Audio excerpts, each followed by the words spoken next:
assez rapidement, et c'est quelque chose en tant qu'acteur, vous ne maîtrisez pas.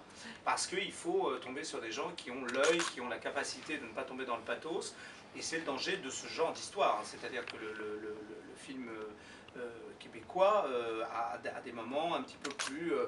voilà, sucré, plus, trop un sucré. petit peu sucré, et d'autres, j'imagine qu'il y aura d'autres versions américaines et tout ça, pourront tomber dans quelque chose.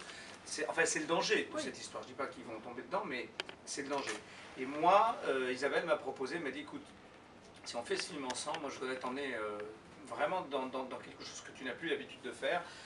Tu l'as fait de temps en temps, un petit peu comme ci, comme ça, mais tu ne l'as jamais fait sur la longueur. Et moi, si tu acceptes vraiment que je te dirige de A à Z.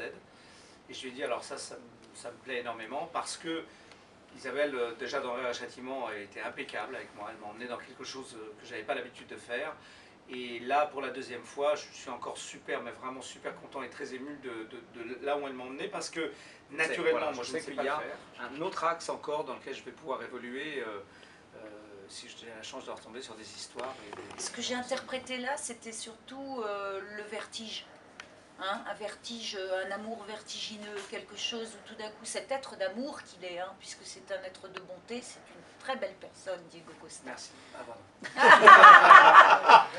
Donc il a servi de tout son cœur, José a servi de tout son cœur ce personnage, et effectivement c'était là l'objet de notre collaboration, c'était justement de pouvoir extraire en lui des choses dont il est assez pudique finalement, pour servir ce personnage.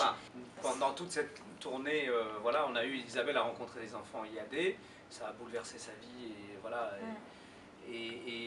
Mais en revanche, on n'a pas eu encore, il y en a 11 000 quand même en France. Enfin, si toi tu as eu un témoignage, tu as rencontré quelqu'un de connu, mais qui ne dira pas la suite. Je veux dire simplement qu'il a juste repris une émission dernièrement sur une chaîne cryptée, c'est tout ce que je peux dire.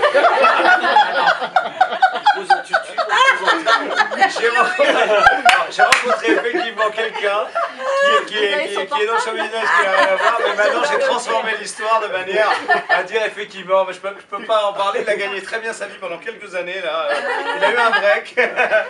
Mais donc il devrait être à la tête d'une nombreuse descendance. C'est intéressant, ça sera intéressant maintenant de... C'est les seuls évidemment qui doivent rester encore voilà, dans une forme de pudeur, et qui pourraient en même temps nous apporter énormément justement sur ce point de vue, sur cette envie, parce que vous savez, pour être vraiment dans la partie insémination, il y a une loi qui fait que vous ne pouvez donner qu'une dizaine de fois, je crois 25 fois au maximum, vous devez être marié, votre épouse doit donner son consentement. Tu pars un peu loin, hein, parce que non, tu as trouvé vraiment les documents, fascicules qui expliquaient que voilà, comment ça va se donner, patin coup fin, quoi. Hein, mais il n'y avait pas pour les donneurs de sperme qui voulaient donc être donneurs, il y avait absolument rien, et il n'y avait pas de loi. Donc en 2011, à partir de 2011, là vraiment on a légiféré sur tout ce qui était production du corps humain, d'une certaine manière. Même les organes d'enfants entre 17 et 26, 27 ans.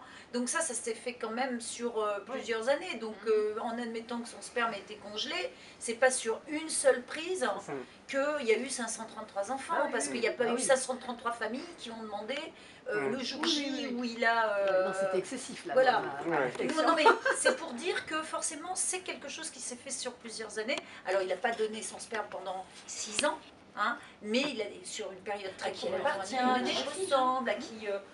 et donc j'avance un peu sur ma route en me sentant, comme je le fais dire à une jeune fille, je me sens comme un tableau, la moitié en couleur, la moitié en noir et blanc, la moitié en couleur, et je voudrais finir le tableau. Donc, et c'est un peu ça, c'est-à-dire que vraiment tout c'est complètement plus que légitime, c'est une question...